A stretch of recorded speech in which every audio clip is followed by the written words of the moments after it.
We tested out the best portable SSDs, and these are the solid-state drives we recommend for on-the-go storage. Our team of expert reviewers have gone hands-on with the best external hard drives and best external SSDs for Mac, and we recommend these for high-speed, high-capacity portable storage. For us, the best portable SSD for most people is the Samsung T7 SSD, which comes in 500 gigabytes, 1 TB, 2 TB capacities, works at speed, and even boasts fingerprint access for additional security for backup files. But it's not the only option out there, and we've included a range of lightweight, ultra-portable drives for freelancers, gamers, and working outdoors. We have listed the top 5 best portable SSDs of 2024, and their key features you need to consider this to help you choose the best one for you. For more information on the product, as always, I've included a link in the description box down below, which are updated with the best prices on each product. Like the video, comment, and don't forget to subscribe. Be sure to stay tuned till the end so you don't miss anything. Now let's get started. Number 5. Samsung T7 SSD.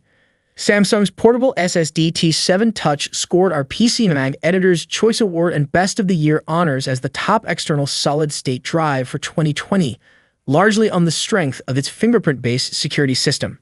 The Samsung portable SSD T7 starts at $109.99 for 500 gigabytes. $369.99 for the 2 TB version tested, saves you money by skipping the fingerprint reader, and is available in a different set of colors.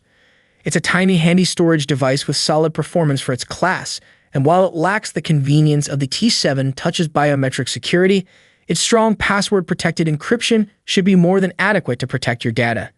The T7 is a small aluminum rectangle with rounded edges, measuring 0.3 by 3.3 by 2.2 inches, the length and width of a credit card, though considerably thicker and weighing just 2 ounces. Color choices include gray, blue, and red.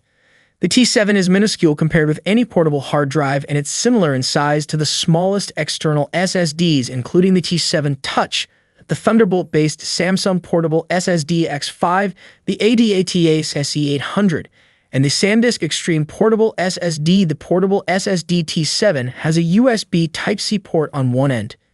It's a USB 3.2 Gen 2 connection capable of transfer speeds up to 10 GePs, which is much higher than the drive's actual throughput.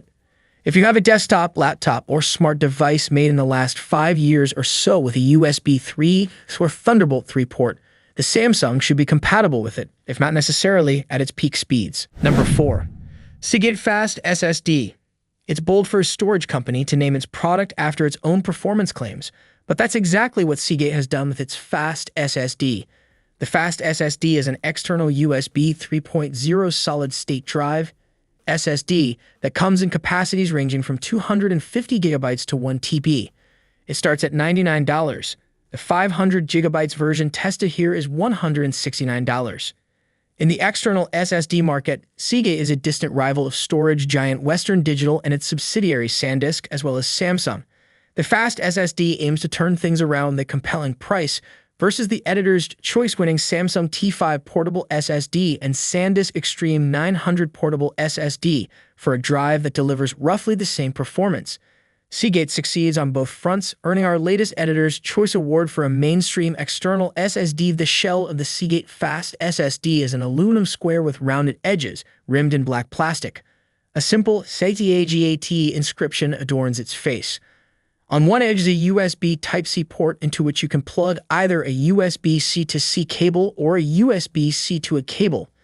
Both cables ship in the box and both adhere to the USB 3.0 specification. The Seagate Fast SSD measures 0.35 by 3.11 by 3.7 inches although it is thinner than the 0.4 by 2.3 by 3 inch 1.8-ounce Samsung Portable SSD T5. The Seagate Fast SSD is also heavier, at 2.9 ounces. Still, the Fast SSD is small and light enough to tuck into most pockets with ease. You can buy the Seagate Fast SSD in one of 3 storage capacities, from 250 gigabytes, $99, to 1 TB, $349. The 500 gigabytes model I reviewed is the $169 middle child.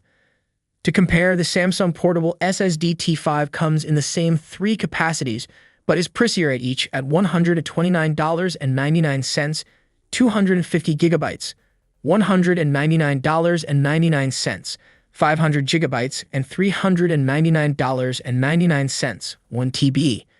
The SanDisk Extreme 900 Portable SSD, a much ruggedized drive, is pricier still. Number 3. WG My Passport 2020 edition. Editor's note, August 17, 2023. As recently reported in Ars Technica, the critical mass of users on SanDisk forums and Reddit have reported failures of some SanDisk Extreme, Extreme Pro, Extreme V2, and Extreme Pro V2 SSDs, resulting in data loss as well as the drives becoming unreadable/unmountable. In May, parent company WD released firmware updates for the 4 TB SanDisk Extreme, as well as the 4 TB, 2 TB, and 1 TB Extreme Pro models, plus the 4 TB Western Digital My Passport, but complaints continue. As of today, however, we no longer recommend buying any of the aforementioned SSDs until we are satisfied the issue has been resolved. A class action suit has been levied against WD surrounding issues with these drives. We have left our original review in place here for reference.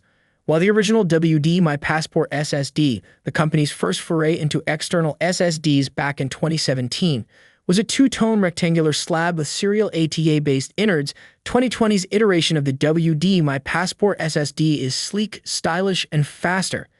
It starts at $119.99 for a 500 GB model and is $189.99 for the 1 TB version tested.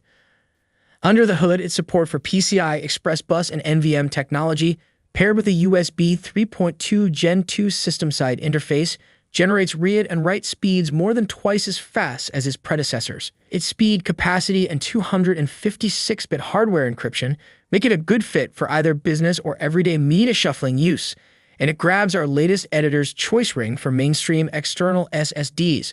With an anodized aluminum finish in your choice of 4 colors, gray, gold, red, or blue, and a textured wave pattern that covers most of the bottom and top, the 2020 edition of the My Passport SSD has a touch of elegance uncommon in external SSDs. It measures 0.4 by 3.5 by 1.8 inches HDD and has rounded corners. It's just larger than a credit card in both thickness and its longest dimension, and it weighs just 1.7 ounces. Number 2. ADATA SSE770G External SSD. Based in Taipei, Taiwan, ADATA has a solid reputation for producing low-cost solutions that perform well above their price point, undercutting higher-profile brands. Over the past year, we've seen some excellent new products from them, including a competitively priced NVMe PCI 4.0 drive. The ADATA SE770G external SSD reviewed here is a more mainstream solution that provides customers with portable high-speed external storage, but with an exciting twist. Is this a uniquely styled product that customers will love or a gimmicky drive that merely a brief diversion, you decide? The SE770G comes in only 512 gigabytes and 1 TB models, and neither is especially expensive. On the UK Amazon, the 1 TB model is only £131.33, and the 512 gigabytes capacity is £101.56, making the larger capacity model easily the best value.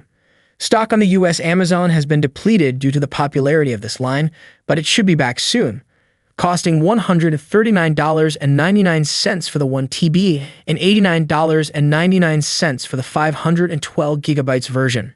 As with any online purchases, local sales tax might apply, and there may be better deals to be found.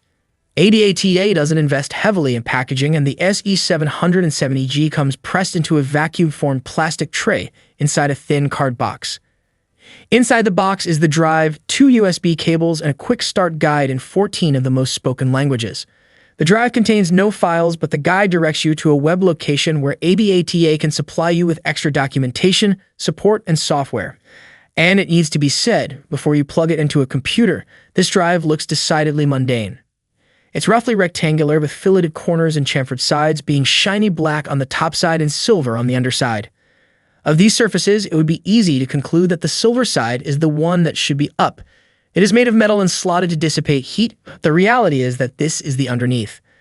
The USB port on the drive is Type-C, and both cables are around 20 centimeters long, making them fine for laptop users, but decidedly short for desktop computers. Number 1. Kingston XS2000 External SSD. We put the Kingston XS2000 against many of the best portable SSDs in the market, including Samsung's very fast TB3-powered X5.